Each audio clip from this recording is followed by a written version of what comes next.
নতুন পর্বতে দেখতে পাওয়া যায় কলেজের বেঞ্চে আই লাভ ইউ ঝিনুক এই শব্দ লেখা থাকলে তা দেখে তো ভীষণ রেগে যায় সম্রাট, আর ঝিনুকের হাতে তুলে দেয় একটা কাঠ কাটার করাত।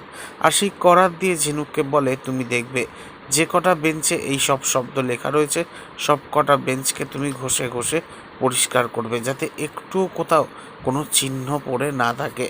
কথা শুনে তো অবাক হয়ে যায় ঝিনুক। অন্যদিকে দেখা যায় পল্লবী আজ পড়ে মহা বিপদে। অফিস রুমে পল্লবীর বস এসে পল্লবীকে টাচ করতে থাকে আর বলে, পল্লবী, তোমার এই নরম হাত দিয়ে আমাকে একবার ছুঁয়ে দেখো না, তোমার কাজ তো শুধু আমাকে খুশি করা। পল্লবী তো এরপর ভীষণ রেগে যায়, কিছুতেই নিজেকে ছাড়াতে পারে না সেই বসের হাত থেকে।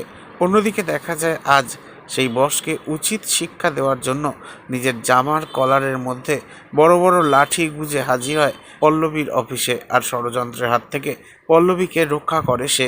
তবে কি এবার পল্লবী ক্ষমা করে দেবে আদিকে? কি মনে করছেন বন্ধুরা? নেক্সট আপডেটের জন্য অবশ্যই সাবস্ক্রাইব করে আমাদের সাথেই থাকুন। ধন্যবাদ।